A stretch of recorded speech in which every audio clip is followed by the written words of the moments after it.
Leslie Lar's downfall is just that eyebrow twitch that she can't help doing.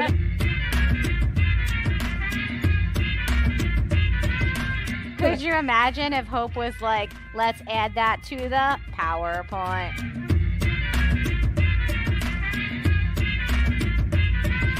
Excuse what me? year is it? How old am I?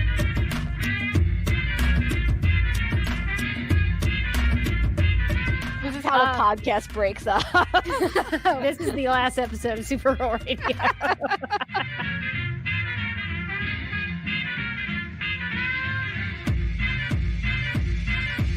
You want a Kryptonian? You've got one. Is it a movie about saving Argo? The answer to that one is no. It's called Witch for a Summer! ! Where does she want to go? Ask her. Talk to her. Really commune with flat Supergirl. Did we set the bar too high or too low? I think we set the bar real medium. You're an intensely adequate podcast. Good.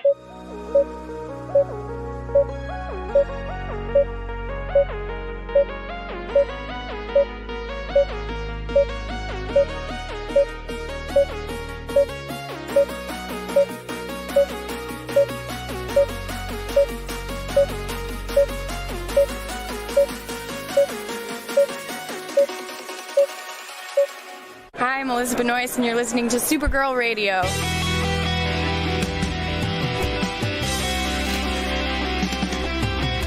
McGurk! I love Not typing. mess with my Google Docs, Meeksy. Supergirl Radio is going live every night of the week. How do you like it? Is becoming a human burrito a plus or a minus? I don't know. It does seem snug. I mean, they say you are what you eat. Kira. I love that. So I do a podcast called Supergirl Radio, and one of our segments is Lena Luthor, Boardroom or Ballroom, because She looks like a boss in this coat.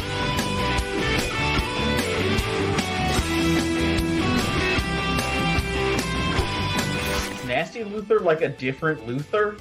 It's not just Lena being mean? No. Helen Slater here. So fun to know that you're hosting a podcast called Supergirl Radio.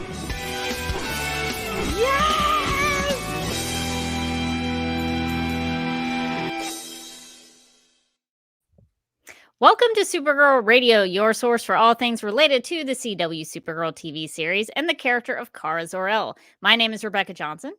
I'm Maureen Glennon. And for this episode of the podcast, we are live and wired on the Supergirl Radio Facebook page and the DC TV Podcast YouTube channel to discuss the DC Super-Pets Encyclopedia. I see you have your copy with you, Morgan. Of course, I carry it with me wherever I go. it just fits right in your pocket. Pocket size, really. Yeah, you can carry it Back with you down. everywhere. Well, originally we were scheduled to chat with the artist on this book, Art Baltazar, but as these things sometimes go, we found out that we would need to reschedule our interview with him. So even though we don't have Art with us this time, we'll see if we can bring him back on sometime in the future. We can talk about Super Pets with him. We can talk about Superman Family Adventures, which Supergirl is also in. So we can definitely always have room to talk with Art. I do want to have Art Baltazar come on because I want to ask him the question, what is art? Art. We could ask Art, what is art? So maybe we'll get maybe he'll have the ultimate conclusion to that question, the answer to that question. I mean, I think we know the answer, which is paintings of horses. I mean, right now, Comet in particular. Yeah, paintings of horses is basically the operating premise that we're working on now. This book has some green in it, so it's going away That's with my so green funny. screen. But yeah, so paintings of horses, current definition. We're always open to an additional definition of art. So we'll try to have him back on sometime in the future on Supergirl Radio. But in the meantime, for this episode, we are going to go through some of our favorite Super Pets and review the DC Super-Pets Character Encyclopedia, because as the book says, there are over 200 pets in this book. So we have lots to talk about. Feel free to share your thoughts and your favorite Super Pets in the live chat. Morgan and I have gone through the book, and we have picked some of our favorites to talk about. and we have some that we want to discuss as we go through it. So we'll be doing that for this episode of Supergirl Radio. And I should mention before we get to the news that Art Baltazar has written not just the Character Encyclopedia, but lots of Super Pets books. So we'll try to link all of these. I don't have all of them because there's a huge amount of these Super Pets books. So I don't have all of them, but I have like the streaky books. A lot of them have the green background, and the green screen does not like it. But I have streaky books. It looks like Streaky's just kind of like floating in space. I have comic books. And I love his Superman Family Adventures books. So he not only did Super Pets, but he has done a lot of Super Pets. He was also the artist on Tiny Titans, which is very popular and very fun. He also, like we said, worked on Superman Family Adventures. So his art style is so recognizable and so cute for the audience and the style that they're going for. And so I just really I'm a big fan of Art Baltazar's work. And so we're going to be talking all about his version of the Super Pets for this week on Supergirl Radio. But we do have some big important news, like the biggest and most important news we do that we need to get to. So let's get to the news. It's that time again. Supergirl Radio needs new DC TV podcast plugs, which means that we are holding another plugs contest, and we invite you to submit your recordings of how you would promote the DC TV podcast on Supergirl Radio. We want you to do that so that I do not have to do that. It's very important that you do it so I don't have to. You can be as creative as you want to be, but we do have one requirement, and that's that you need to make sure you mention all of our podcasts in the DC TV podcast network. And in case maybe you have forgotten what those are, I will list them. Yeah, Morgan needs to do it one last time before we get some new plugs. I will list them like so. That's Supergirl Radio. That's the one that you're listening to right now. The Flash podcast, Legends of Tomorrow podcast. I hear that one's really great. It's pretty good. It's pretty good. The Lituation Room, DC on HBO Max podcast, which maybe one day will be sponsored by HBO Max. HBO Max, where I like to watch stuff. The Stargirl podcast, Superman and Lois Radio. They're not in the Arrowverse, but we're still allowing them to be on the network. What a ring that probably threw them for, where they're like, excuse me, we're not in the Arrowverse. Green Lantern podcast, the Sandman podcast, Justice League Dark podcast, and DC TV After Dark. I hear that one's pretty good too. That one's fine. That one's fine. That one I think is still being workshopped. So how do you get on Supergirl Radio?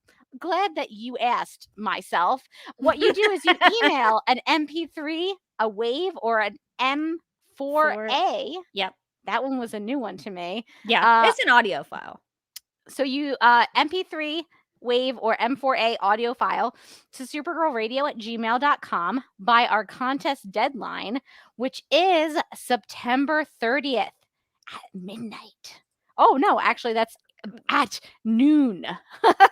Oh, did I say noon? I meant it says 11:59 p.m., which I have to assume is no, p.m. Yeah, okay, it's like right before midnight. At midnight, essentially. I don't want to say, because midnight is confusing, because people are like, well, is that September 29th at midnight, or is it September 30th at midnight? So I just say September 30th, 11:59 p.m. That's true. And if you get it in that one extra minute, we'll still accept it. Honestly, we're pretty chill.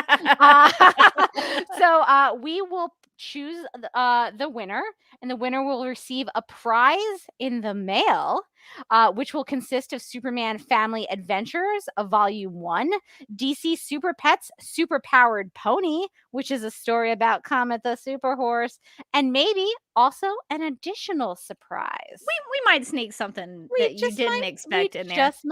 We just might. and I have to confess, the reason that we're giving these Art Baltazar books away is because I discovered that I had 2 copies of these books, and I was like, well, what am I going to do with 2 copies? So I want to give my extra copies to someone. So, there we go. So we are having another DC TV podcast plugs contest. It starts now. Starts right this minute. Get now. Working. Pause whatever you're listening to and go off and start doing those. Now, remember that there is quite a high bar that you need to live up to, because our previous plugs were pretty amazing. Yeah, we had new Rachel with the Hope bot voice, and then we had a song. We had Madeline with the most beautiful song.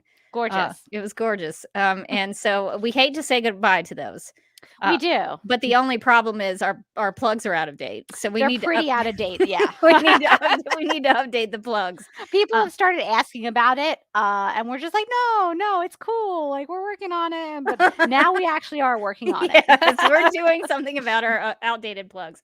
But not only do you get sent some cool stuff in the mail, you're winning a recording, I guess I should say, because it can be whatever you want. Your winning recording will be on Supergirl Radio on a consistent basis. You will be the person who is plugging the podcast for us. So that's a big deal. That's powerful. Think about the bragging rights. You can tell everybody you know, and they will absolutely not care, but you will, and you'll know it's important. And we will think it's important. And I especially will think do you want to be my hero, like my personal hero? Please do these plugs. For new listeners to Supergirl Radio, just to give some background. That's a good point. So, like, the newer listeners are like, why is she complaining? She's never done the plug. That's an old joke from Supergirl Radio seasons past, where Morgan did the plugs every week and had to keep it fresh. Had to find new ways to keep it fresh. It's tough. A tough way into that material, let me tell you. And so we have turned it over to the listeners to take care of that part of the podcast, and they've done a great, fantastic job. So we just want to encourage more participation from the listeners, and we want to use this as an opportunity to give you some free stuff. Some not only just free stuff, cool stuff, like our Baltazar books, the best. So that is going to cover us for the news section for this week. So please consider being part of the contest of the DC TV podcast plugs. We would love to hear your submission. All right, so we are going to get into the DC Super-Pets Character Encyclopedia for this episode of Supergirl Radio. And Morgan, I'm curious about your thoughts about the Character Encyclopedia and how it. What was your first impression when you got the book and you opened it up? I was like, wow, first off, this is big. I'm going to put it against my giant head for scale. So you can see this is a large book. So I was like, oh my gosh. And then, like, you flip it open and there's just really the amount of Super Pets in this book is just endless. I also like they have, and I'm now, of course, I won't be able to find it in the depths of this book. Where are the villains? It was right before the villains. Yeah, it is. We should say that it is segmented.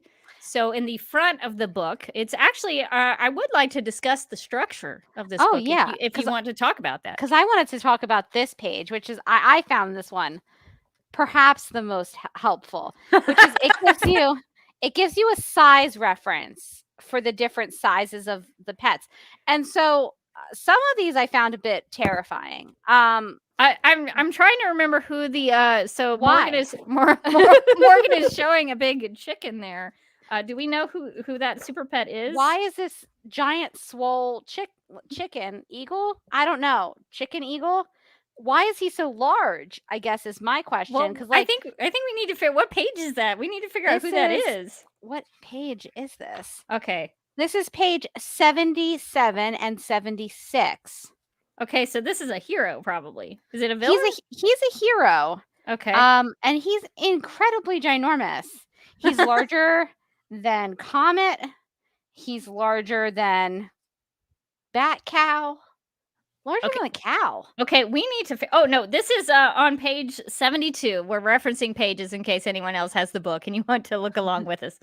It's 72. The character's name. Oh, I know why he's so big. This is Chuck. This is the super pet Chuck, and his superhero counterpart is the Apache Chief. And Apache Chief, if you will know, can get big. So Apache Chief has the ability to grow larger in size. It says that his power is magically growing larger by shouting a special call, and it says that there's no one knows exactly how big he can grow, but some experts think he can grow as large as a planet. So that's pretty big. That's pretty big. He is huge. He's a big boy. So that actually makes sense that he's larger than everyone else because he can grow very big like the Apache Chief. I guess we could talk about his superpowers according to the encyclopedia. He has size shifting, and then sharp eyes, and sharp talons. Yeah, he's got a lot of things in his. His species is an eagle. He was born in the Rocky Mountains. I'm glad that we get to know where he was born. That's amazing.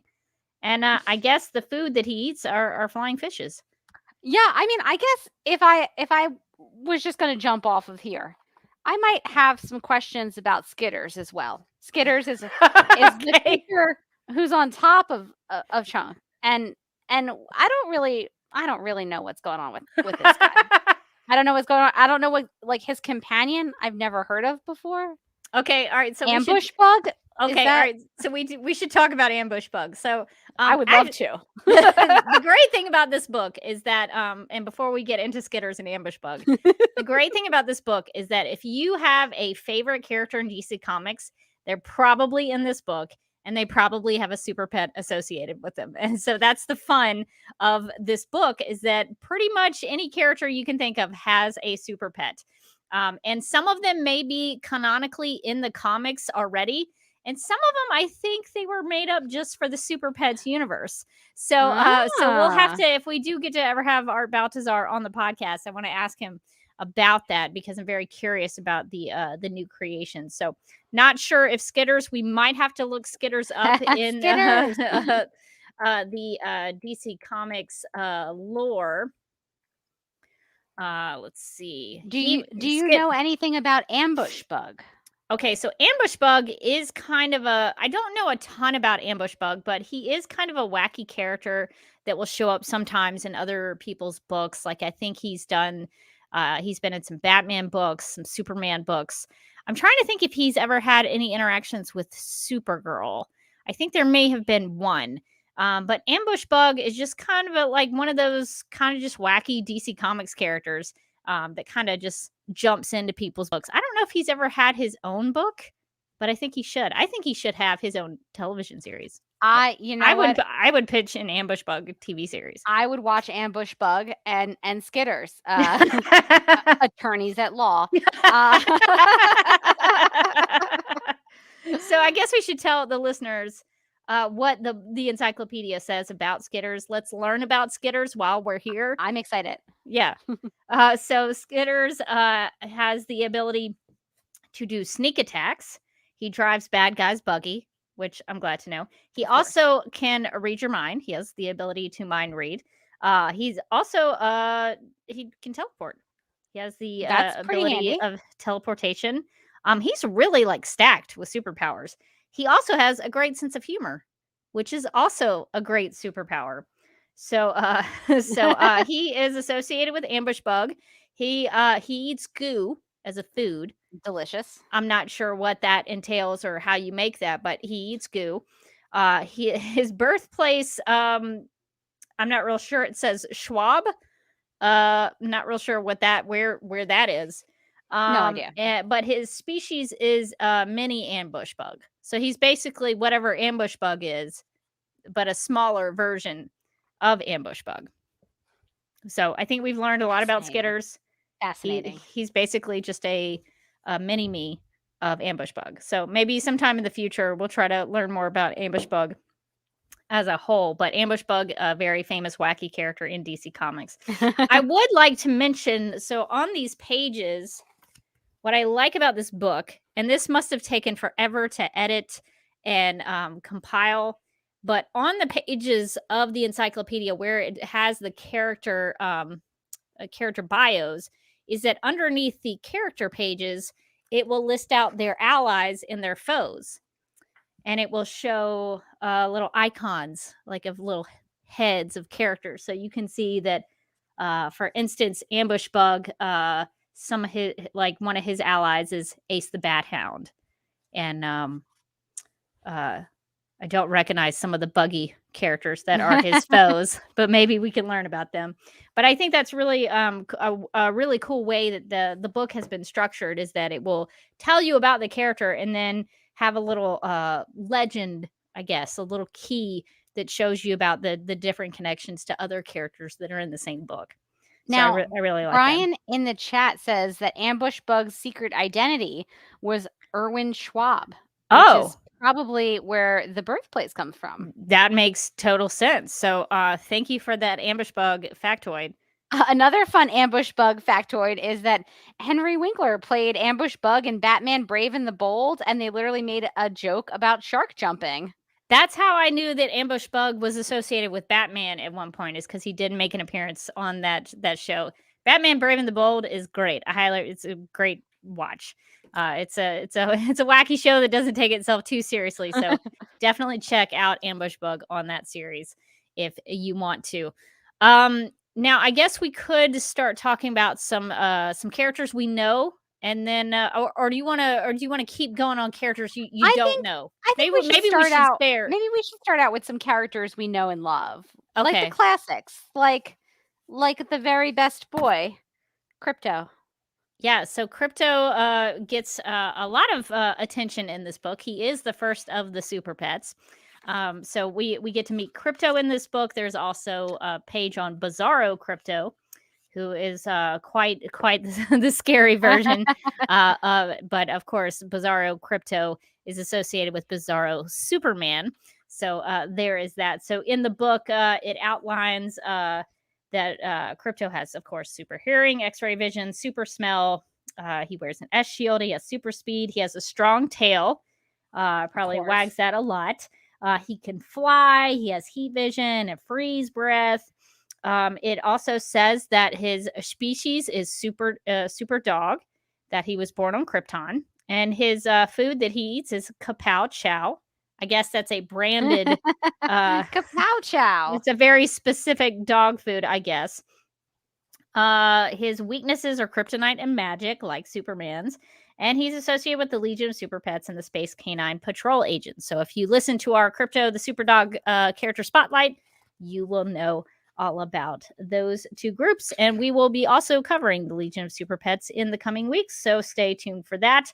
I also want to give a shout out to the people who worked on this book, because on the page next to Krypto's in the character encyclopedia, there's a section that says purebred hero and lists Zipto, Nipto, and Vipto as his relatives, and those are actually pulled from the comics. Zipto, Nipto, and Vipto are actually part of Krypto's family tree, and we talk about that on the character spotlight for Krypto the Super Dog. So shout out to these people knowing their comics and referencing Krypto's family tree. So I thought that was of particular interest for me, that his family tree got a shout out. I thought that was pretty cool.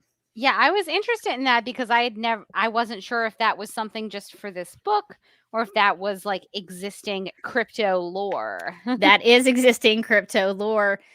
So that was fun to see for me personally, because I was like, because I was kind of shocked when I was doing research on Krypto and found out that they had created a family tree for him, and they get a mention here in the character encyclopedia. So Krypto has his own. He rolls deep with his own like dog posse here. Yes. The Space Canine Patrol agents. On the Krypto the Super Dog animated series, they're referred to as the Dog Star Patrol. So they have a little bit different name, but they are pretty much the same characters. Okay, I wanted to ask about that. Like, where did they appear? What's going on with Tusky Husky? You know, just kind of normal stuff. Like, why does he just have one real long tooth? Like, shouldn't he go to the vet and getting that taken care of? Well, that is his thing that he can utilize to help save the day. He eats a lot of corn on the cob, which I guess you can do with that big tooth. With that big giant tusk. He's a Siberian Husky, so I like that we're getting specifics on breeds. The breeds. Yeah. So that's really good. A lot of these are very familiar. If you listen to our Krypto character spotlight, a lot of these were mentioned, like Tusky Husky and Mammoth Mutt. And I think Bulldog we talked about, and Paw Pooch and Hot Dog. Hot Dog. who has the power of fire. Which is why he is Hot Dog. So yes, so the Space Canine Patrol agent, a lot of interactions with Krypto in the comics and also on the Krypto the Super Dog animated series, which I highly recommend if you have never seen it. So yeah, there's a good representation, I think, of Krypto lore. Yeah, I think so. So shall we talk about maybe Supergirl's cat? I think we should. So there are some pages in the character encyclopedia of super pets, I guess I should say, associated with Supergirl. And one of them is, of course, Streaky the Super Cat, who is one of my favorites. I know in recent years, Krypto has mostly been associated with Supergirl, and that's great too. I love Krypto, but I also want more respect being paid to Streaky the Super Cat, because Streaky is just one of my favorites. And in the book, it says that Streaky has heat vision, super ears, x-ray vision, super strong tail, flight, super smell, wears an S shield, has super speed, lightning bolt on the fur, and has freeze breath. And the birthplace for Streaky is noted as Earth. And Streaky's food of choice is milk and sushi, which seems like a bad choice. No, that's not a good choice for a cat. But I guess Streaky just has very particular flavor that Streaky wants to go after. Weaknesses are magic, and then it also mentions. Let's see. Interesting. Okay, so it says, fun fact: born on Earth, Streaky is not affected by green kryptonite. However, red kryptonite makes the super cat sleepy. So Streaky is known in the Super Pets universe, I think, as being a little bit of a napper. I think my cats might have gotten some red kryptonite, because I was hoping that for the Super Pets that they would come and make an appearance, but I think it's unlikely as Beaker, and we'll see if I can show this. Beaker is asleep. He's not. I don't think he's getting up to make his appearance. Hey, bud. Nope, nothing. No, that's it. No, he's tired. So yeah. He got that red kryptonite really takes it out of him, is all I'm saying. Yeah, Beaker is curled up in a chair, just a sleeping and a napping. So that's adorable. So thank you for sharing your super pet there. Also, we should mention that Streaky has a descendant in the future named Wizzy. Wizzy is also mentioned in the book. We also talked about, we have a character spotlight on Streaky the Super Cat as well on Supergirl Radio, and we talk a little bit about Wizzy there. Wizzy has similar but somewhat different powers as Streaky in the future. The notable exception is that Wizzy has mind reading powers. I think that is the big different. Also, Wizzy does have a W shield and not an S shield. Wizzy also likes vanilla milkshakes. That's a very specific thing. I don't blame him. I like vanilla milkshakes too, Wizzy. So that's a good choice. So it's good to see the Super Cats represented. Not related to Streaky, but there was also a cat that you had mentioned you wanted to talk about, Morgan, which is the Mad Catter. Yeah, that guy's got some stuff going on for sure. This cat, I'm a little worried about this cat, because if I'm looking at him correctly, he just looks like he's a giant head. And I think that's like, where's the rest of his cat body?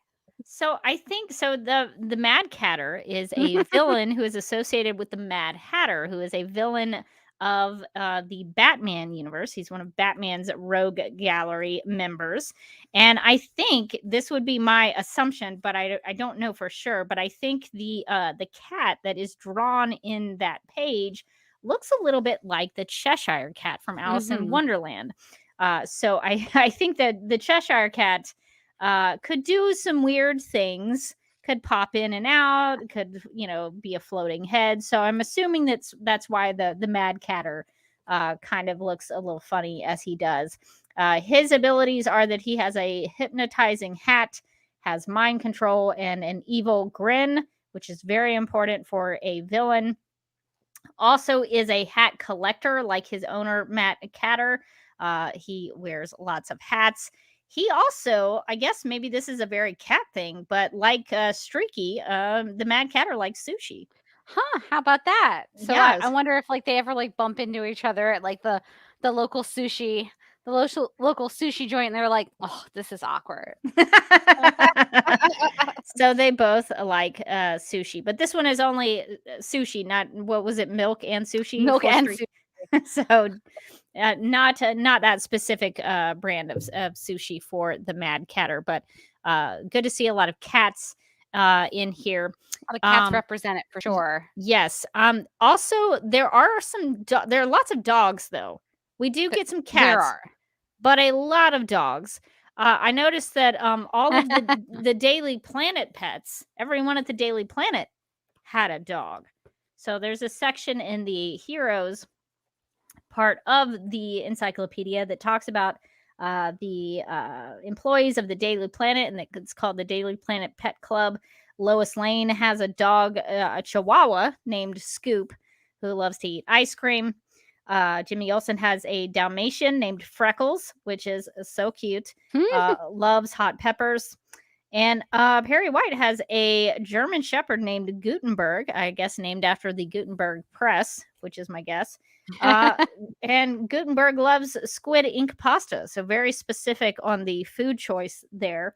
But I thought it was noteworthy to point out that the Daily Planet staff all dogs.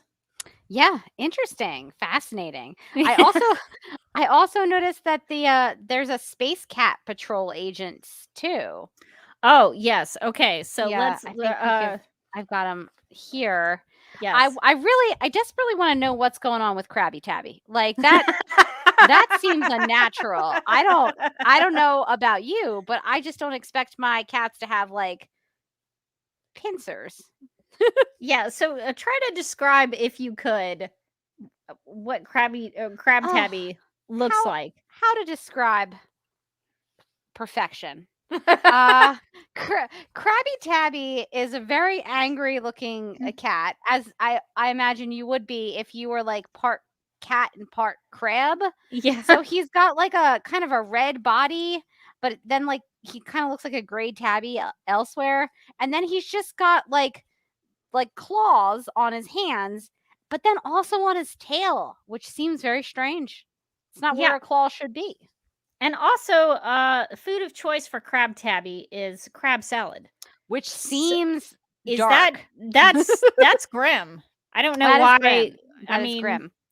That is some of his heritage. If you're part crab, why are you eating crab salad? That doesn't seem maybe like a great choice. Maybe that's why he's so angry. Maybe so. They're forcing him to eat other crabs.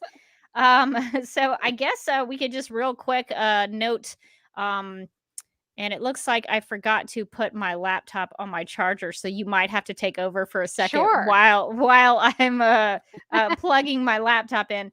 But I guess while I do that, if you will go over the other Space Cat Patrol agents. Of course. There's Atomic Tom here, who looks like a tomcat. His power is nuclear fusion, not fusion. version. And his favorite food is tuna meltdowns. So there's like a whole theme going on with him. It's kind of like a Chernobyl cat situation here. Probably not good. And then down here we have Powerpuss, and his breed is Space Cat. All of their breeds are Space Cat. Spoiler alert. His power is static electricity, and he likes a good energy drink. So he's like chugging like a Monster or a Red Bull. Not great for cats either. I wouldn't recommend them for cats. So the interesting thing here is that it is the Space Cat Patrol Agency is the feline branch of the Space Canine Patrol Agency, and then they help defend the universe against evildoers. And they also have a sacred oath, which is big cat, meow, meow, meow. We'll crush evil now, now, now. Which is a great, honestly, a great slogan. I'm a big fan. Oh, Rebecca, I think you're muted. So what I'm hearing is that we need to learn more about the Space Cat Patrol agents. I think so. I want to know everything about them. How did these things happen to them? How?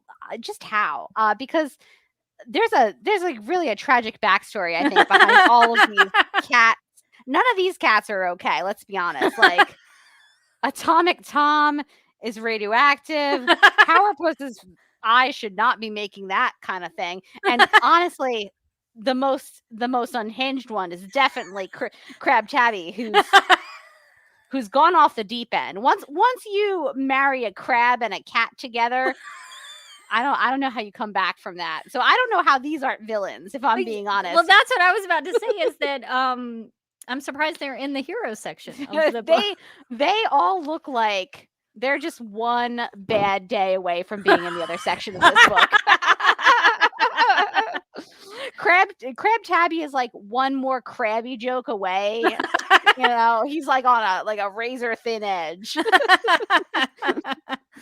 Yeah, so there's lots of good cat representation here in this book. I guess just going down some of our lists that we wanted to talk about, Super Squirrel is another member of the Superman family. So we get to learn about Super Squirrel, and I would assume that Super Squirrel is a problem for maybe Krypto. that Krypto and Super Squirrel probably wouldn't get along very well. I just keep imagining the movie Up, where like the dog suddenly will just be like squirrel. Yeah, Super Squirrel, which I don't know what we'd have to look and see if Super Squirrel is actually in DC Comics, if there is a Super Squirrel, because sometimes you never know. There may actually be a Super Squirrel. It looks like there is possibly. Let's see if I can pull this up. What is Super Squirrel's back?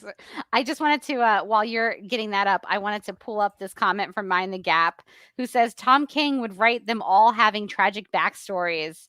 I think, which is about the all of the cats. How do we get Tom King to write the space? What were they? The Space Cat Patrol Agents? Yeah, the Space Cat Patrol Agents. I desperately want the Tom King Space Cat Patrol Agent story, like the gritty, the Crab Tabby Tom King. Crab Tabby, like he's just like looking off into the distance, and then you just like you flash back to his story. He's like, I was a regular tabby once, just like you were anyone. I want the Tom King run on Crab Tabby. Me How do we get that? So Super Squirrel has super teeth, super hearing, heat, and X-ray vision, according to the encyclopedia. Super breath, strong tail, super speed, flight, super strength, wears an S-shield, has super smell. Super Squirrel, of course, has like a lot of members of the Superman family, weakness to kryptonite and magic. He is connected to Superboy. His food of choice is macadamia nuts. So I guess that makes sense. Born on Krypton, which is worth noting. And I'm also trying to pull up Super Squirrel's DC Comics page. I did find a Super Squirrel listed. Comic Vine even has a Super Squirrel. Let's see. Yeah. Oh, you should see what Super Squirrel looks like from the comics. Oh, Oh, wow. God. Oh, let me see if I can share this. This is quite something. Looks I'm a little scared. looks a little different. I don't know if we can pull it up. Let me see if I can. I don't know if there's a way to make this. The image is very, very small, but Super Squirrel is a very, very big character, like very muscular, which is surprising for me. Oh, wow. I found a good photo. Let's see if I can. Yeah, Maybe see I if you can can share it. share that screen Share for the screen. people watching the live stream. Okay. I want to do. While you're doing that, the DC Fandom Wiki says that Super Squirrel is the most powerful member of the Just a Lotta Animals. The squirrel come to Earth from the planet Krypton. Can you see him? Can you see him? Yes. There's a lot happening here with this squirrel, I must say. Yes. Yeah. I wasn't expecting this, but it looks like he has a deep backstory here. Yeah, Brian in the chat says Super Squirrel was in an alternate dimension from Captain Carrot, who's also a character in the DC Super-Pets and Character Encyclopedia that we could talk about. Apparently part of Earth C-. So that's a whole different set of characters that we could dig into if we really wanted to. Apparently, I don't know if there was a crisis on Earth C- with Captain Carrot. But those are some great characters. So Super Squirrel, very interesting from the comics, also included in the character encyclopedia for the Super-Pets. So another member of the Superman family. All right, I guess we could talk about some characters that are sort of loosely related to the Supergirl TV series that we could. Have we talked about Comet? Oh, we didn't talk about Comet. Our boy Comet. We should do that before we move on from the Superman family. We should definitely do that. I think I have a graphic of Comet here. So what are your thoughts on the Comet page in the Character Encyclopedia on page 20? I think Comet looks great here. I like the little picture of him mind reading. I thought that was pretty cool. He looks like he's like really focusing. He's really into it. It's got all of his powers, his strong tail, and his super smell and his super speed. It says this super horse is always ready to giddy up and go. There's also there's a Comet themed joke. It says, "What did the pony say when it fell down? I've fallen and I can't giddy up." Yeah, it says that Comet's food of choice is the oatmeal cookies that he gets. That his birthplace was Greece. Yeah. So we'll have to dig into that. But yeah, so the bio that they give here, which I think is an ancient Greek spell, gave Comet the same powers as Supergirl and her Kryptonian family. The super horse also gained the power of telepathy, or the ability to read minds. We will have to talk about that more in detail with the Legion of Super-Pets character spotlight, and eventually when we do a Comet the Super Horse character spotlight, because Comet's backstory is a little complicated depending on which version of Comet you are reading. But it also says, fun fact, because Comet wasn't born on the planet Krypton, the super horse is not affected by green kryptonite. And it shows that some of Comet's allies are Streaky and Batcow, and foes include Mechanicat, which if you have seen Krypto the Super Dog animated series, you'll be very familiar with the evil Mechanicat. So Comet is also included in the DC Super-Pets Encyclopedia. Of course. I mean, how could you leave out such a noble creature? Yes, Comet? a noble steed like Comet the Super Horse. I don't know if there are many horses in the encyclopedia. There is a Bizarro Comet that is mentioned in the villains section. Whoa. Oh yeah, he looks gnarly. What happened to him? Things have gone wrong. Yeah, I'm trying. Bizarro Comet here. I'm trying to think if there's. He's seen better days for sure. Yeah, I'm trying to think if there's some other horses, but Comet may be the only one in the book. There's like a pony unicorn, something or other. There's a unicorn, I think, in the hero section. Comet feels pretty unique. Yeah, I think. I mean, he is the super horse. He is it looks like Amethyst has a unicorn, but that's not the same. What happened to this cat? Which cat? Wait, what page is that on? This is on page 71. This is Vapors. What happened to Vapors? Vapors is just a skeleton cat. This is some Tim Burton stuff right here. It does look like a Tim Burton cat. This is Halloween right here. Vapors. So what's Vapor's story? Vapors He's a ghost cat. He's a ghost cat. He's associated with Dead Man, so that makes a lot of sense. Born in the Himalayas. Favorite food is goulash, which is hilarious. Using the word ghoul in there. Powers include teleportation, invisibility, ability to heal, and flight and courage. This fearless phantom is never spooked.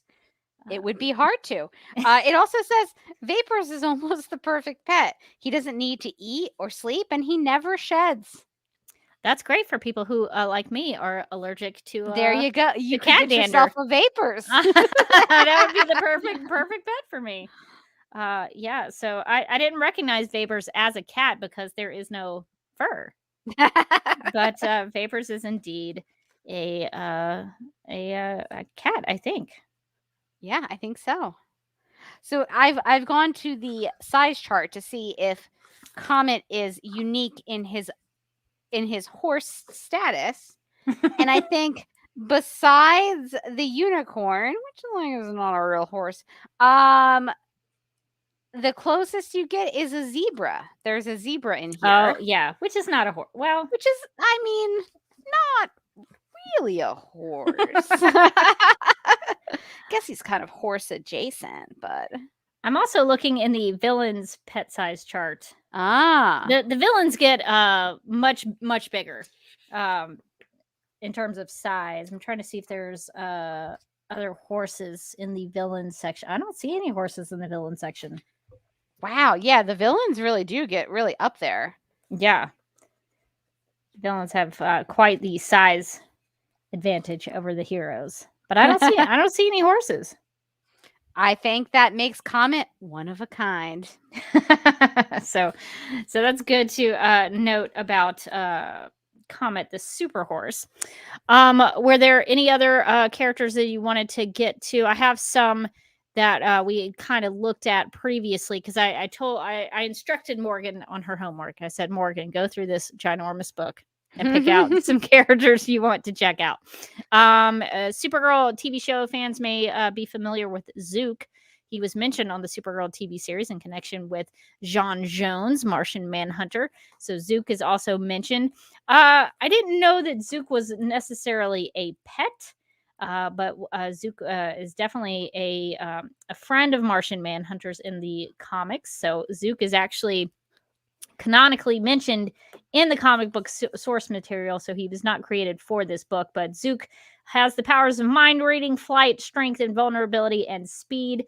And it says, like his owner, Zook has many eye-popping powers: X-ray vision, telescopic vision, microscopic vision, heat vision, and much more. And he favors red licorice. Oh, likes a red licorice. Was born on Mars, and his species is alien. And he's a foe of Bizarro Krypto. I think it should be mentioned. Twist. And Brain a Cat. I for one have a lot of questions and would love to talk about Bat Cow. Oh yes, I feel like we need to get to Bat Cow. Bat Cow. I mean, okay. I guess my first question about Bat Cow, and there's a couple. my first question is, how did Barbara Gordon get a cow? That's a great question. She lives in Gotham City. Where did she just stumble upon a cow from? I also like that the fun fact for Bat Cow is that Bat Cow knows her secret identity. Like, well, that's good to know that Bat Cow can keep a secret if it's necessary. But yeah, I mean, I guess Wayne Manor. Maybe I don't know if Bat Cow stays at Wayne Manor. You know, they do kind of live. Wayne Manor is usually pretty far out of Gotham, so maybe there's some countryside outside of Wayne Manor that the Bat Cow can roam in on. But yeah, it's a strange association with Batgirl. But that is the character that Bat Cow is associated with. What are Bat Cow's powers? Oh, did we mention those? Utility belt for sure. It holds all of his weapons and gadgets, including his smoke pellets. Sure. His Bat Cow, which protects his secret identity, which while leaving plenty of room to chew cud. Tufts of grass, also a superpower. The bat symbol, hard hooves, and a fireproof cape. One might argue that most of his superpowers aren't so much superpowers; they're just like things he has on, and just being a cow. Just really, being a cow, just doing cow stuff. Bat Cow loves fresh grass. Was born in Gotham City, and it mentions Bat Cow's secret identity, but I don't think we get the reveal of that. I guess it's still secret. Why, if you're Bat Cow, why would you need to have a secret identity? It's like, oh my god, I can't believe it was that cow. It's like it could be recognizable. You don't know. In the farming community. Bat Cow is actually kind of a big deal. It's like Bat Cow takes off of his cowl and somebody is like, Robert? Is that you? Mara in the chat says, I thought Bat Cow was Damian's cow. Yeah, I think in the comics, Bat Cow is also associated with Damian Wayne. And Mind the Gap echoes that as well. Mind the Gap says, in the mainstream comics, Damian gets Bat Cow from a slaughterhouse. Oh my gosh. Rescued Bat Cow. He also has a cat named Alfred and a dog named Titus, which Titus, I think, is basically Ace the Bat Hound, just called Titus for some they might be different dogs, but I think Titus is very closely related to Ace the Bat Hound. I don't think I saw Titus in here in this compendium, but I did see Ace. Yes. And I mean, Ace has like a whole spread where you can see his high-tech gadgets in action. Yeah, Ace is kind of a big deal. His utility collar and his batter rope and his gas mask and all of his cool stuff that he's got. So he's a pretty savvy dog. He also has springy hind legs, which is important. Important for sure. He's a great dog detective. Mm-hmm. Yeah, he is a German Shepherd. Ace is typically drawn as a German Shepherd. I don't know that I've seen him as anything but a German Shepherd. He might be a little different in the DC League of Super-Pets.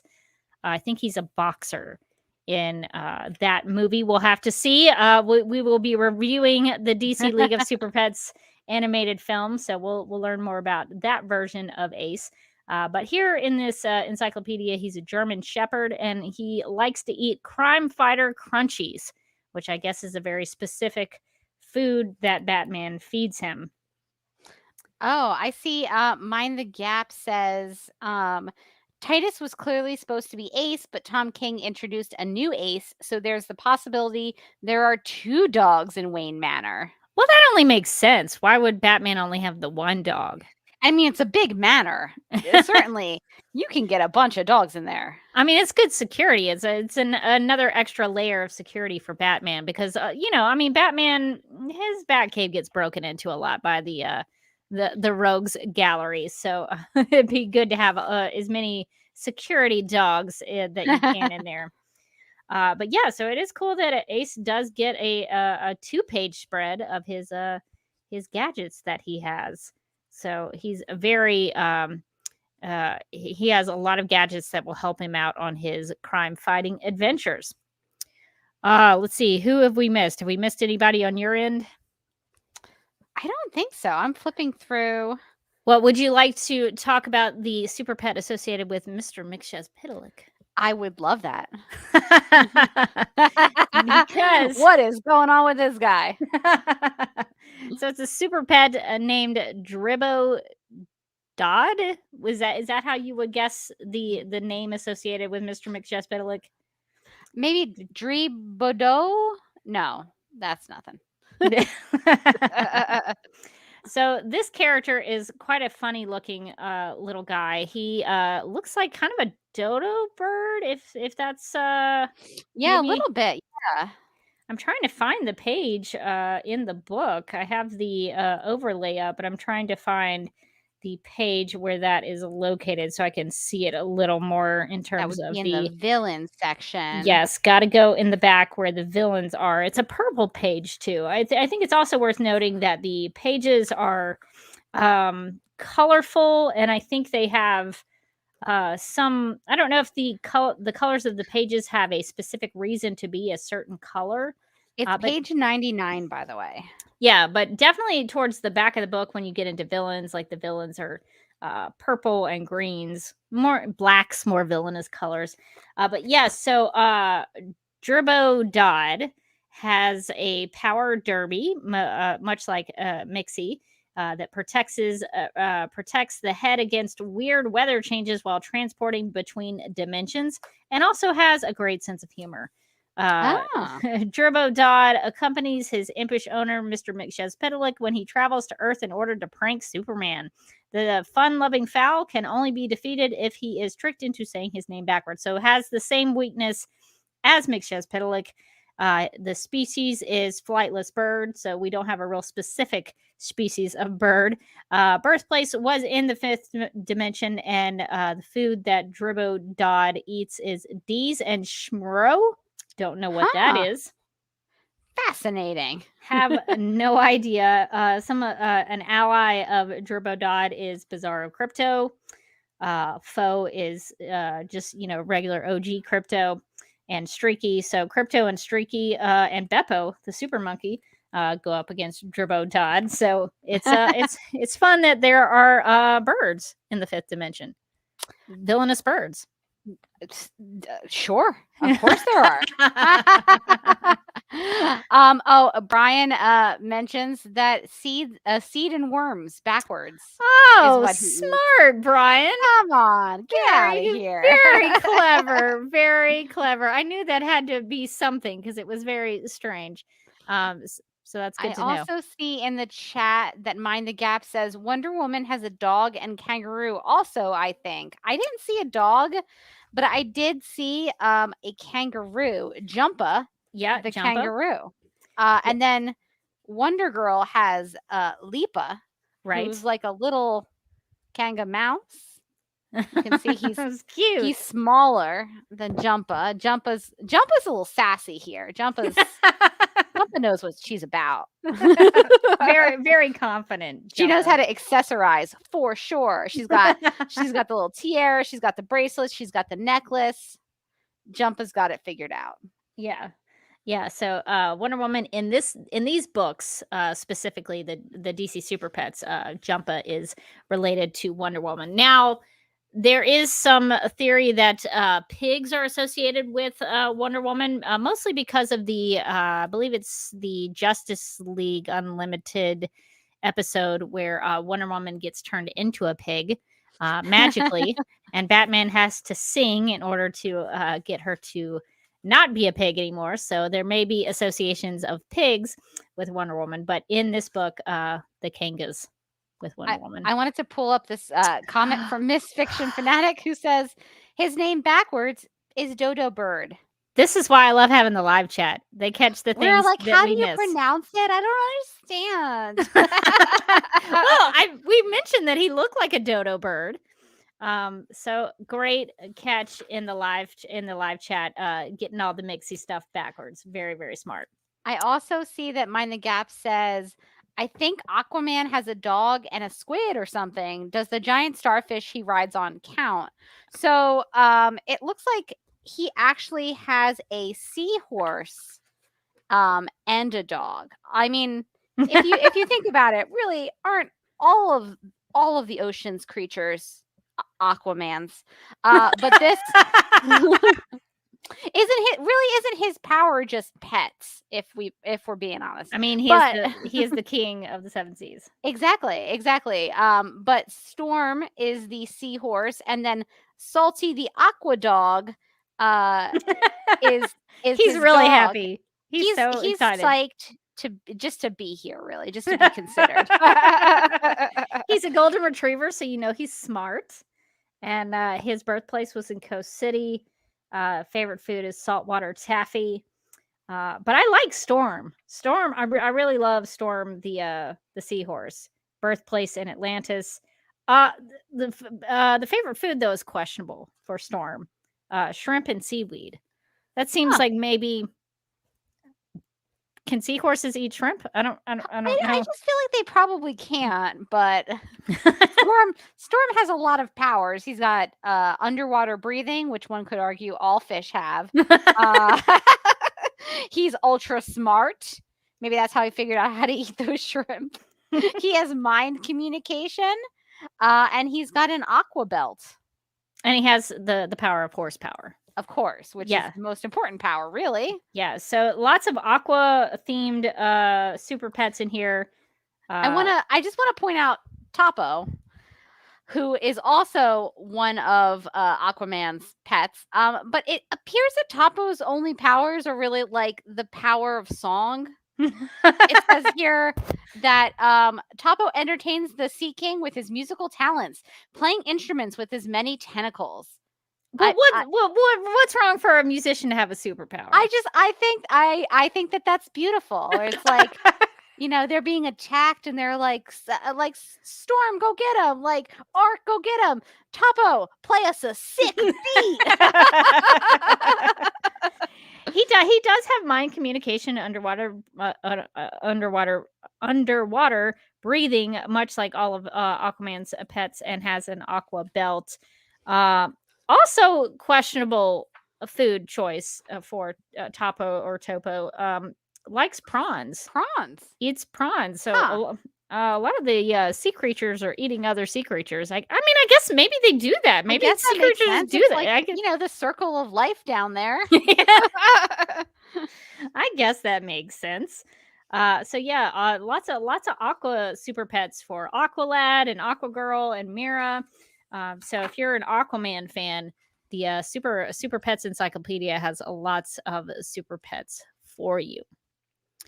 I guess we haven't really talked about some of the let's see. There was also another super pet that you wanted to talk about, which was Tibar, who is associated with Zatanna, who is a magical rabbit.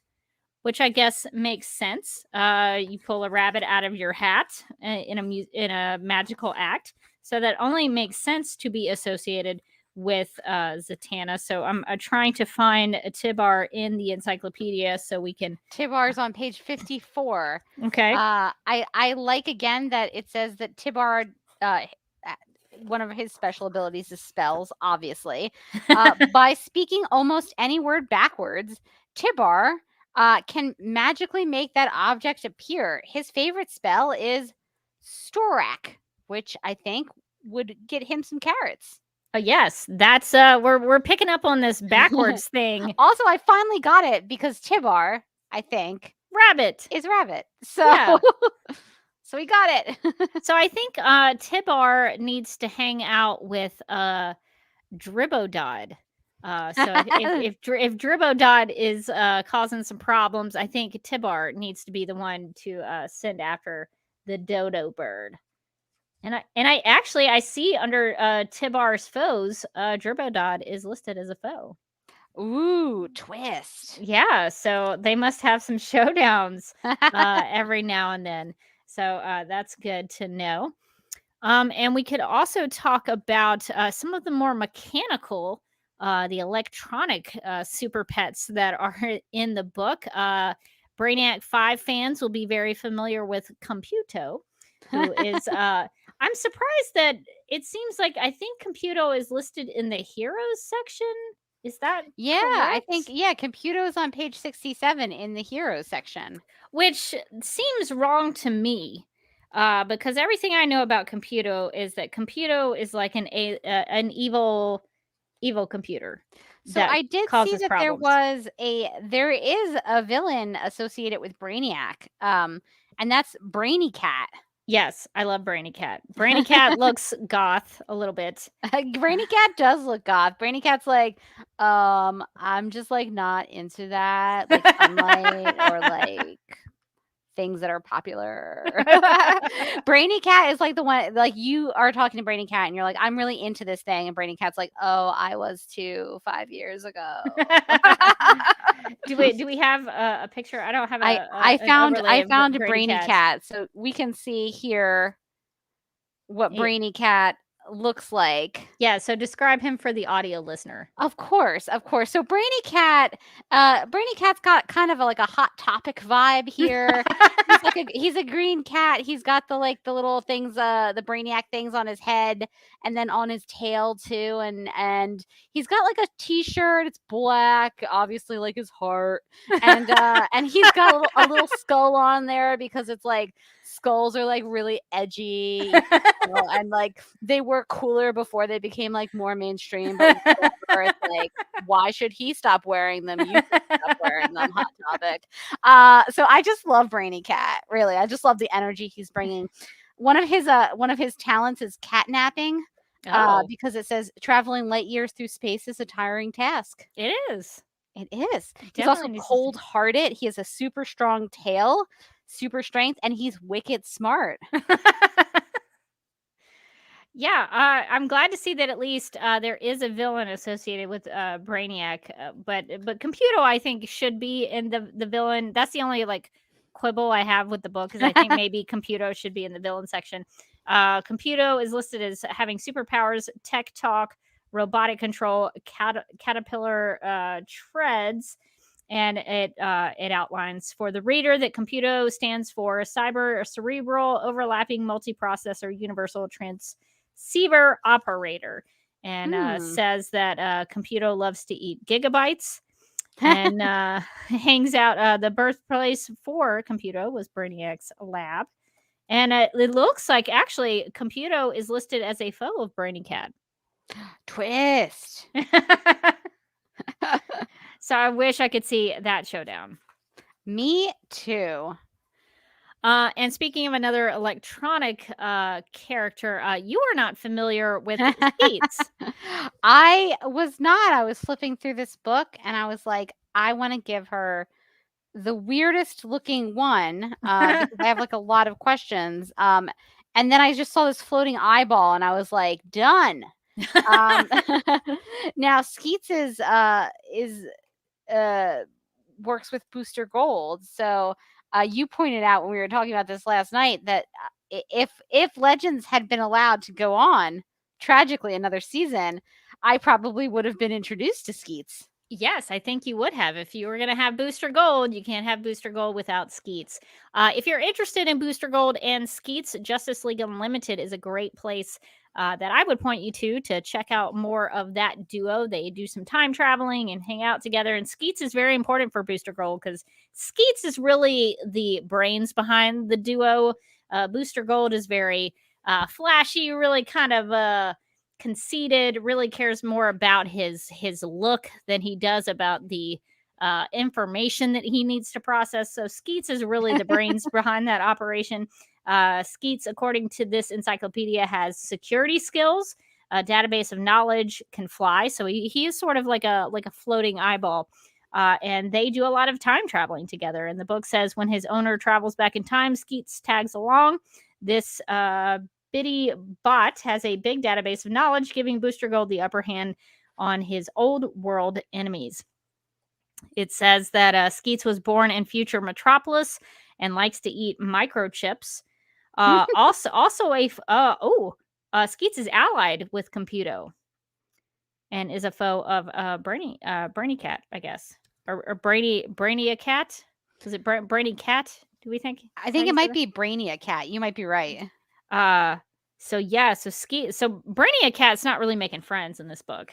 No, certainly not. Listed as a foe among many characters. Brainy Cat is not here to make friends. He's here to win. Yeah, he seems like a real loner with that sort of goth vibe. So I realized that there was one that's pretty amazing that unfortunately I did not see last night when I was sending you things. So just really love to know more about Thud here. For our audio listeners, Thud is a literal rock. He's a pet rock. Thud is just a rock. I'm not really sure what his superpowers would be. Rock and roll attitude is one of them. What rock, I guess maybe. What character is he associated with? He is associated with Terra. He's on page 63. Oh, that makes sense. Yeah. He has control over rocks and control over soil. And his species is pet rock. Yeah. So that makes sense. If you're gonna have a book about pets, you need to have a pet rock. You gotta have a pet rock. Yeah, that makes sense with Terra. Terra can control the earth. Terra is a member of the Teen Titans, but Terra also usually goes bad. Terra. Oh no, not the Rock. Terra is Thud listed as a hero? Thud is listed as a hero. That I don't think that. I think this must be pre turning to the dark side for Terra. But I think Thud the pet rock. I think maybe should be in the villains section. Is my association? Yeah, there he is on page 63. I'm sorry. I've been misgendering Thud. Because it said she's mightier than marble. Oh, Thud is a she. Thud is gorgeous. Okay. When her owner Terra is stuck between a rock and a hard place, Thud can move the earth to save her. Good job, Thud. That is hilarious. Thud's foes looks like maybe, I don't know if that's Mechanicat. That may be another cat. I'm trying to recognize some of these characters down here, but Thud has some interesting allies and foes that we would probably take a long time to really get into if we really wanted to get into it. But Thud is a pet rock. So really covering the gamut of pets in the Super-Pets Encyclopedia. Sure are. The only no rock unturned. The last ones that I kind of want to just throw out here are I really love the pets associated with the Green Arrow characters. Yes, they are very good. Adorable. You've got Quiver and Quill, and they are just the cutest little drawings there. And I'm trying to remember what page they are actually on. Yeah, page 49. Correct. I think these might be made up characters for the Super-Pets book. I don't know if they have any history in the comics, but Quiver is a porcupine. They're actually both porcupines, and they were both born in Star City. So Quiver is associated with Green Arrow, and Quill is associated with Speedy, who is Green Arrow's sidekick. They have different food choices, though. So Quiver likes to eat shish kebabs, and Quill likes to eat fondue. They have adorable little feathered caps on, and they have different bows. Quiver uses a custom bow, and Quill uses a titanium bow, but they have quivers. Let's see. Quill has some trick arrows and needle-like quills, and Quiver has razor-sharp quills. So different quills for these little guys, but they are just the cutest. I also like the Black Canary's little canary. I thought that was very cute. Named Pierce. Named Pierce right here. Yes. You can see this cute little canary has a little mask on and everything. Has his own little canary cry. That is adorable. Needle sharp beak, feisty fighter, and fearless flyer, much like the Black Canary herself. It says, with a glass-shattering chirp, Pierce has a license to shrill. Allies for Pierce are Quiver and Quill, the Green Arrow characters, and Bat Cow and Robin. Foes of looks like Mechanicat and some other. I guess cats would be good. That makes sense. Foes for Pierce. So yeah, the Green Arrow characters have some really cute ones in there. And I wanted to mention just because the DC League of Super-Pets animated film is coming out in the animated feature, which we don't know a ton about, but I'm pretty sure there is a lightning fast turtle in the DC animated DC League of Super-Pets movie. And so I think this is kind of, I don't know if they pulled the lightning. I think there's a lightning fast turtle maybe in the comics. But this one in the Super-Pets Encyclopedia is named What's It? He's found on page 38. He is a turtle, was born in Zooville, wherever that is, and likes to eat shellfish. And yeah, so this character's name is, I guess the secret identity maybe is Merton McSnurtle. Ooh. Merton McSnurtle has followed in the fast and furious footsteps of the world's greatest speedsters. And the nicknames for Merton are the fastest turtle alive, the Scarlet Shell, the Merton of Motion, and the Terrapin of Speed. So real fast turtle, which is hilarious because turtles are known for being slow, of course. So a lot of Flash Rogue Gallery Super Pets associated with the foes there in his page. So I like the mention of What's It or Merton. And also, I think in the DC League of Super-Pets movie, there is going to be a badge, which I think is how you pronounce it.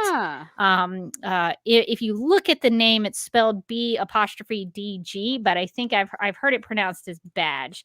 And badge is actually, I kind of struggle with badge being listed as a super pet because badge is a Green Lantern. Like he's a Green Lantern. Like he's nobody's pet. He's a GL.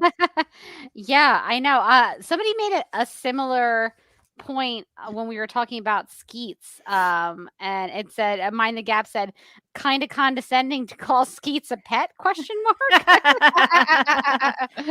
Yeah, and Brian says Booster Gold is the pet, so that's probably more true to that. And Brian also thinks Terrific What's It might be a classic character from the 40s and 50s.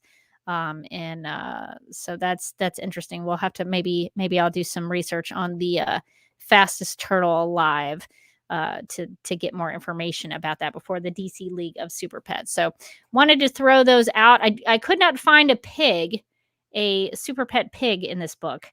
So I don't know if it exists, but I don't think I'm gonna look at the lineup very carefully.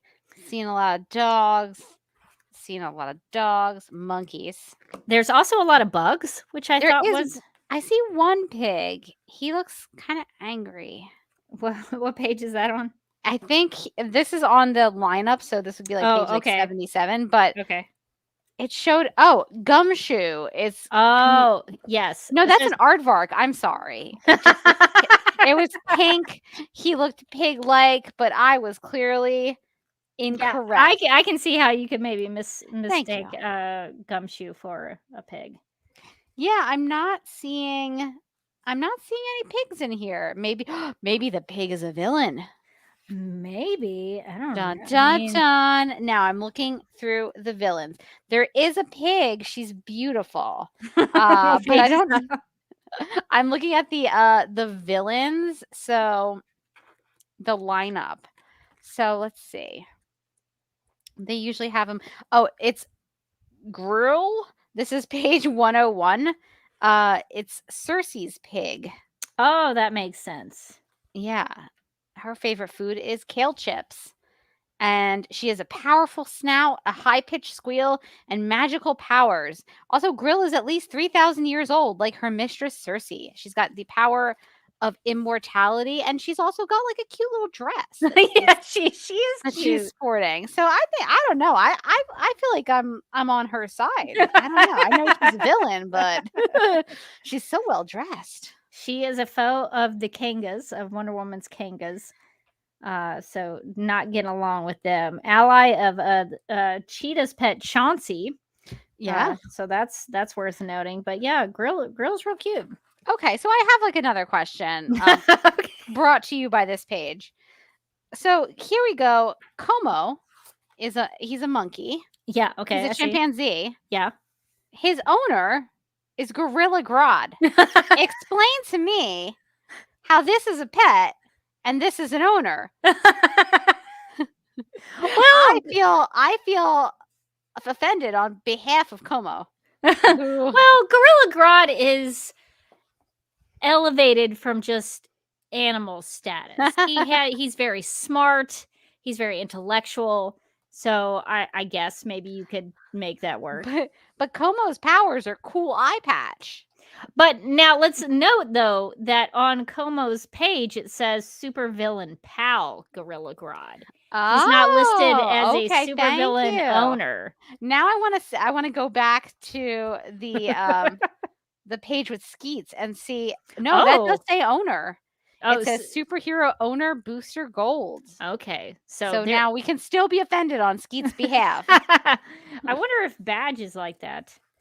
If Badge the Green Lantern.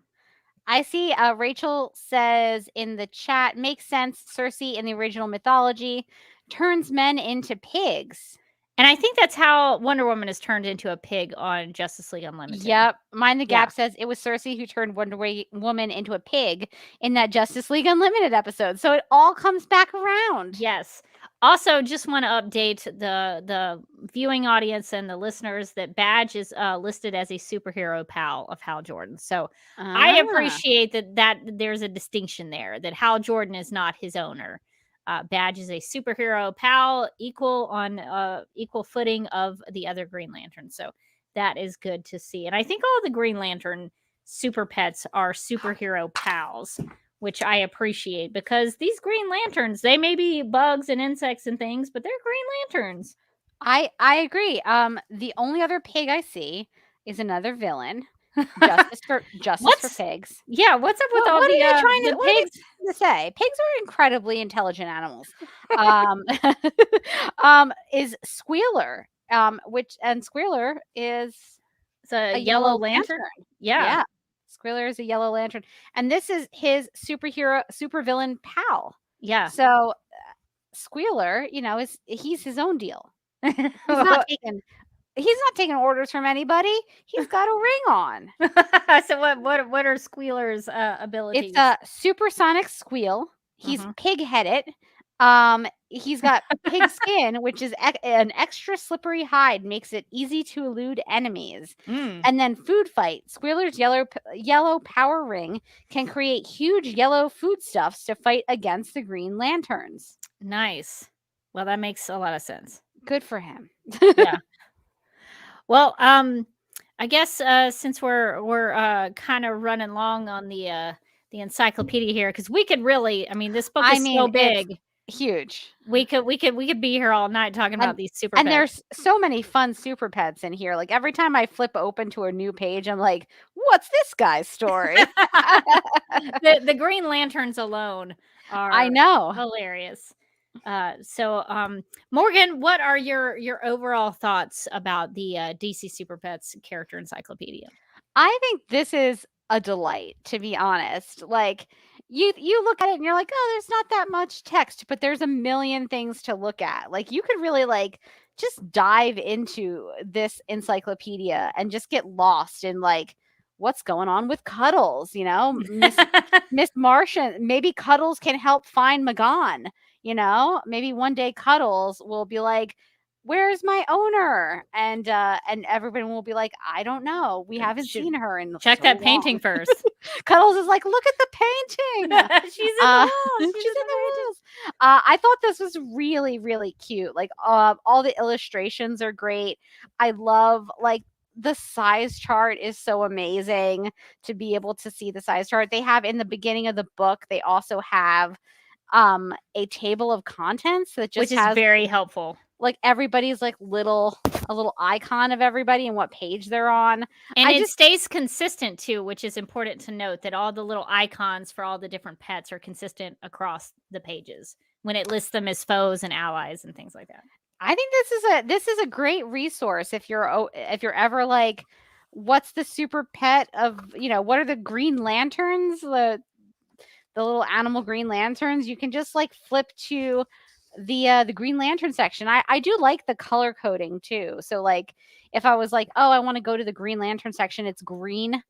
Shock. Very helpful. All the super ones are like kind of have red on them, like they're all primary ones. colors. Yeah, the Batman ones are gray. Like you can pretty easily like skip through and see that there's like a color story that you can follow pretty easily.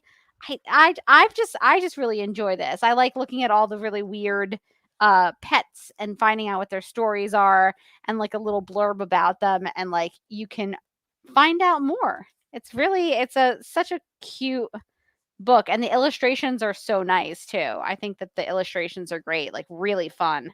A lot of character in the illustrations, especially because it's like, one illustration to kind of show who the character is, but I get a lot of character, out of that illustration. Yes.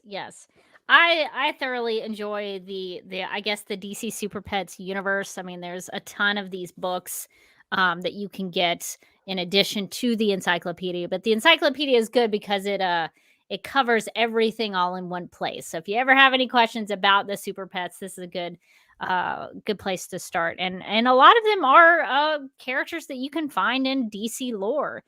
So I think some of them, like maybe the Daily Planet dogs, they might be created for this book. But a lot of them are in the comics, and you can find their comic book origin in the comic book source material. So it's really well done. It's a big book, but it's so readable and a lot of fun to go through. And if you're a fan of any character in DC Comics, you can find something in this book, no matter who your favorite character is. So if you're interested in Super Pets or just DC, like a fun DC read, definitely check it out. And let's see. And Mind the Gap, just to wrap up, says it was stuff like the Batman Encyclopedia, the DC Dictionary, and various promotional magazines that helped me learn about comics as a kid. So yeah, this is a great entry point for young ones, but also for big kids like me who love this stuff. So it's really all ages, the material for this one. All right. Morgan, should maybe we do some snap judgments? I think before we get out of here, we should do some snap judgments. In the game of snap judgments, each person is presented with 2 options, but must only choose one. First instincts are recommended and explanations are unnecessary. In the game of snap judgments, each person is presented with 2 options, but must only... So StreamYard has a new feature that loops now. And I had used the loop feature on the podcast plugs video that I added. And apparently you have to deselect the loop button, which I didn't do. Whoops. So we really got the snap judgment intro many times, just in case you were unfamiliar with the rules. You really could get it there. So that was what that was about. StreamYard's really making some improvements, but some things are still a little tough to get used to. Okay, so first snap judgment. Best good boy, Krypto or Ace? Ooh, that is a tough one. I'm probably going to say Krypto on this one. I gotta go Krypto. He's the bestest boy. I mean, listen, I know Ace can do like a lot of things and he doesn't have superpowers. So some could argue that Ace is braver because of that. But I'd argue Krypto. just because he's Krypto. Just because he's Krypto. Yeah. Okay. If you had to bring one of Supergirl's pets home, would you pick Streaky or Comet? So this is... someone says, hey, we need somebody to adopt this super pet, and you have to pick one to take care of, I guess, is the question.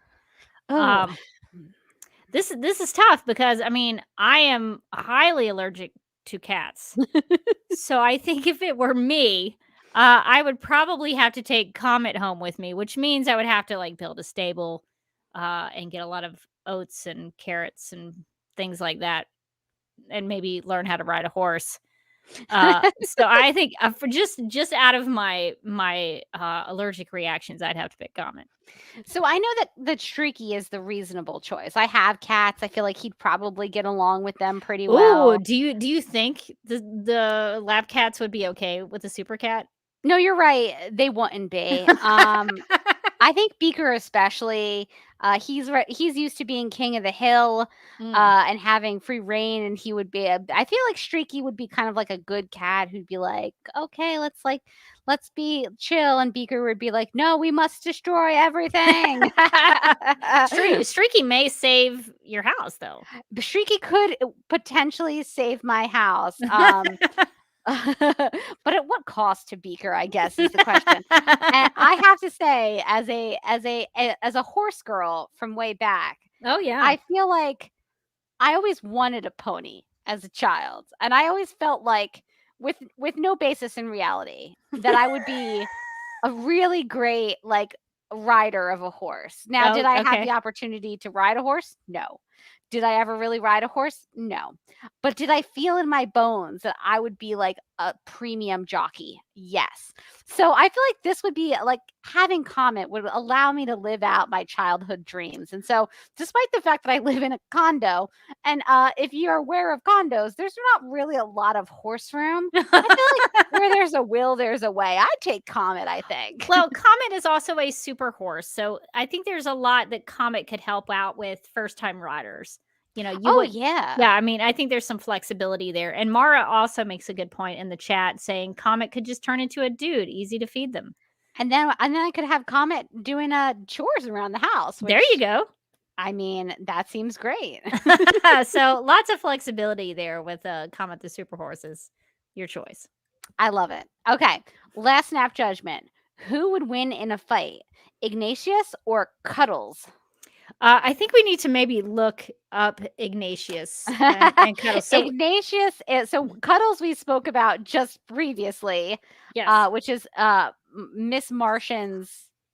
I don't really know what to describe. It's like an alien with a lot of eyes. Yes, there's Cuddles has telekinesis, mind reading capabilities, invisibility, shape shifting, flight, super strength, and Ignatius. How would you describe Ignatius? How to describe Ignatius? Ignatius is an iguana whose birthplace is Metropolis. His favorite food is leafy greens. He's cold-blooded. He's wicked smart. He's got just a chunk of kryptonite in his hands. That seems dangerous to give to an iguana. He can hop, and he's got a strong tail. And we should make note that he is associated with Lex Luthor.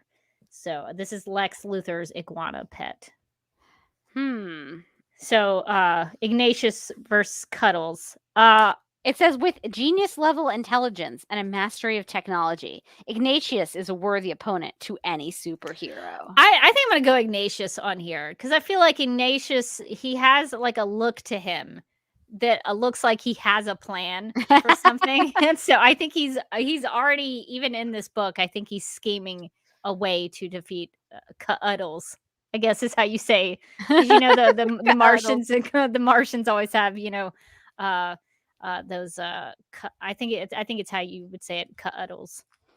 Yeah, I'm gonna go with Ignatius too. I feel like he's like kind of a long shot, and that makes me want to root for him because Cuddles has telekinesis and shape shifting, super strength and invisibility, mind reading, flight. Ignatius has a chunk of kryptonite, the fact that he likes to lay out in the sun to recharge, and a strong tail. So he's already coming from behind quite a bit. And so I feel like he's going to use, like Lex Luthor, who's just a human who's going up against Superman. Ignatius is going to use his wicked intelligence to he's plotting really something. He's already got a plan. Ignatius does.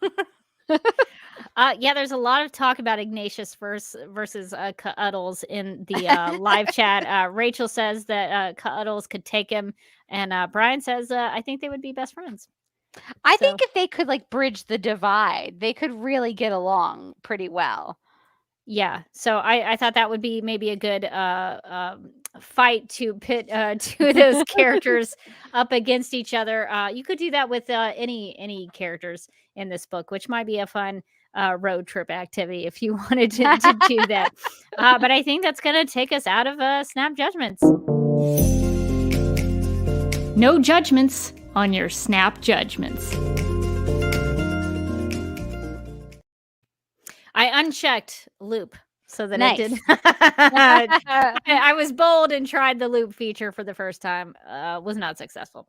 All right. Well, that's going to do it for our discussion of the DC Super-Pets Character Encyclopedia. I hope you enjoyed learning all about the lovable DC Super-Pets in the DC Comics universe.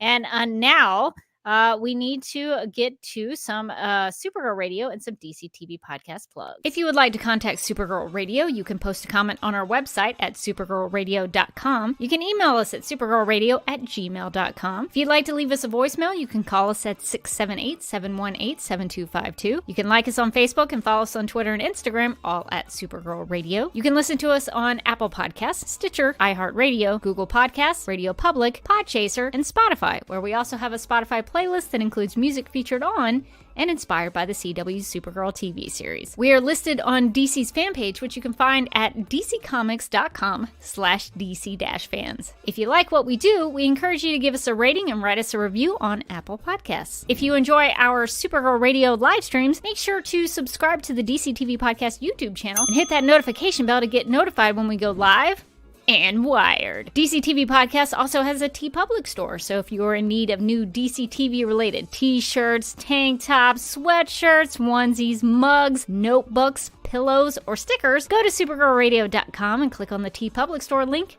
at the top of the page. Supergirl Radio, Superman and Lois Radio, The Flash Podcast, and Legends of Tomorrow Podcast, Black Lightning Podcast, Batwoman Podcast 2, and Titans and Doom Patrol Podcast just for you. Justice League Dark Podcast, Green Lantern Podcast, Stargirl Podcast, Strange Adventures Podcast, and finally my favorite of the bunch, DC TV After Dark, where you're allowed to say fuck. And since we talked about Super Pets, we have a Krypto design in the DC TV Podcast TeePublic store that we would like to suggest. Yeah, if you want to have some Krypto the Super Dog merch to go see DC League of Super Pets, that's a great place to get shirts and mugs and stickers and hoodies and all kinds of things. So if you want some merch, check out the DC TV Podcast TeePublic store. We would also like to thank our legion of super sponsors for supporting the Supergirl Radio Patreon. These people are Michael, Sam, Anne Marie, Yvonne, Nicola, Leslie, Abby, Irmgard, Miriam, Nicole, Lizeth, Faith, Brian, Ethan, and Danny. If you would like to become a Supergirl Radio Patreon supporter and be a legion of super sponsor, we have 4 tiers of monthly memberships that you can check out at patreon.com/supergirlradio.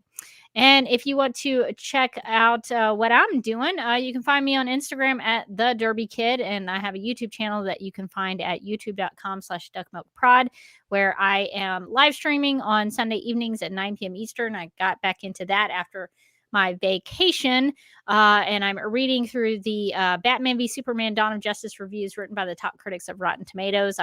I still got quite a ways to go, but I've made a lot of progress on this little project that I'm doing. This past weekend, I got more interaction than I had in the past, which surprised me a good bit. Some negative interaction, but that's how that goes. So if you want to see some spicy things and hear some spicy opinions, come check me out on Sunday nights at 9 p.m. Eastern and hang out at youtube.com/duckmilkprod, where we will be talking about some art criticism. And you can find me on Twitter and Instagram. I'm at Mojotastic. You can also find me on the Legends of Tomorrow podcast, where my 2 co-hosts got to go to San Diego Comic-Con while I got to be at home with my air conditioner out. So it didn't seem like It didn't seem like a fair trade to me, if I'm being honest. The last time Kat and Amy went to Comic-Con and I didn't go to Comic-Con, I had my wisdom teeth out. So I'm starting to feel like my only choices are go to Comic-Con or have some sort of disaster befall me. But we will be recording this week, doing a Comic-Con recap where they can tell me what it was like to be at Comic-Con, and I can tell them what it was like to live in a condo that was 86 degrees. And I'm also a co-host on DC TV After Dark, where we are planning what our next episode is going to be. So it's a little up in the air, but it will be coming. And the best way to find out when there are new episodes, because we don't believe in things like, time or schedules. We're beyond all that. Is really just to subscribe to the podcast. Well, all of Morgan's podcasts are fantastic, and I recommend them even if you don't watch Legends, or even if you don't know what DC TV After Dark is. Just go listen, subscribe, do all the things. They are great. If you get a chance, I would like you to ask Amy about the baby Grogu. Puppet. Yes.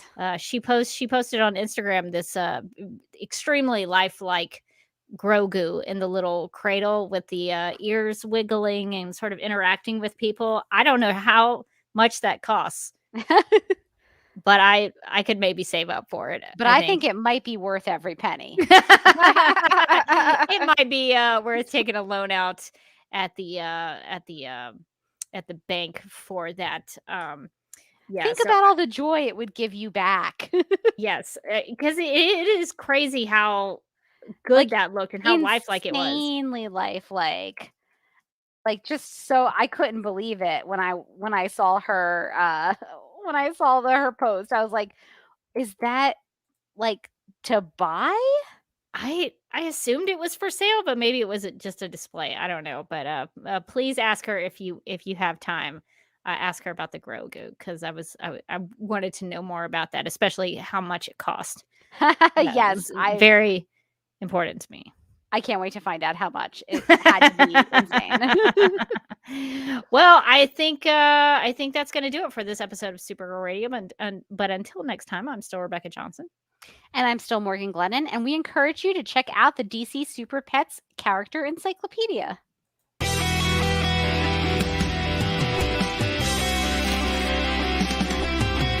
McGurk! I love typing. Not mess with my Google Docs, Meeksy. Supergirl Radio is going live every night of the week. How do you like it? Is becoming a human burrito a plus or a minus? I don't know. It does seem snug. I mean, they say you are what you eat. Kira. I love that. So I do a podcast called Supergirl Radio, and one of our segments is Lena Luthor, Boardroom or Ballroom, because she looks like a boss in this coat.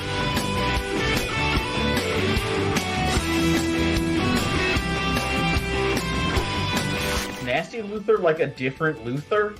It's not just Lena being mean? No. Helen Slater here. It's so fun to know that you're hosting a podcast called Supergirl Radio.